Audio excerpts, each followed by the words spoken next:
Assalamualaikum warahmatullah. Assalamualaikum 94 waktu Sénégal dellu si na leen siyaar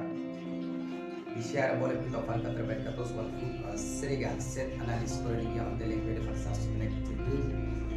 ak bitim réew jaajëfal nag leen siyaar nag leen koy def toppal 94 waxtu Sénégal ahlan wa sahlan marhaban bikum fi 94 waxtu Sénégal sama mbokk naar yi maa ngi leen di nuyu di leen siyaar ahlan voilà tey nag yaakaar naa ne gis ngeen ni tey amoon na manifestation boo xam ne bari na ñoo xam ne xàmme nañ leen ràññee nañ leen bu baax a baax ñu bokk ci Pastef voilà ñu génn na tey vraiment fees dell ci mbir bu Dakar yi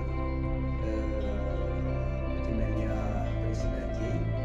dégg ngeen ko daal yaakaar naa ne wax dëgg voilà ñoom moom duñ mën a dem fële ca Diallo voilà bari na ñoo xamante ni wax nañ ne ñu mën a dem ci Diallo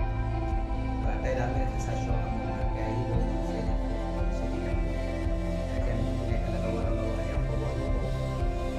sinon Cheikh Bara Ndiaye wala ñoom tey ñëpp rek voilà gars yi nga xam ne ràññee bu baax a baax ci côté Ousmane Sonko nga xam ni kenn ku nekk jël na parole ba ci El Malick Ndiaye voilà mu nekk manifestation boo xam ne vraiment amul na bëri na Dakar kon réew maa ngi nii daal si la ñuy encadré li ñuy encadré bàyyi leen ñu suñu manifestation yaakaar naa du am benn problème mais nag bu fekkee dañ leen di tere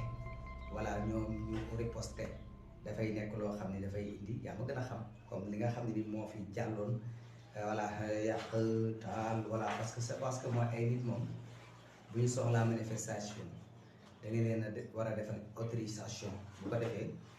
ñu encadré leen bàyyi leen ñu manifester wu loolu dina tax matériel yi nga xam ne dañ koo fonk du yàqu voilà xam nga matériel moom daanaka dafa mel ni moom la nit ñi gën a fonk ci doomu aadama te doomu aadama moo ëpp valeur matériel doomu aadama moo ëpp valeur matériel fuuf di dem mais da ngay gis ni li fa amoon yépp daanaka mën naa ne booy xool sax ñi wax ci ñi dem sax voilà ñu néew lañ waaye ñi wax ci lu jëm ci wàllu matériel bi moo ëpp te loolu dëgg yàlla gàccaal na daal gàccaal na vraiment doomu aadama amul lenn lu ko mën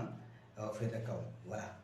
voilà amul lenn lu ko mën a féete kaw voilà kon loolu nañ ci bàyyi xel bu baax a baax a baax xam naa ñu leen jox di daje ba ci kanam incha allah.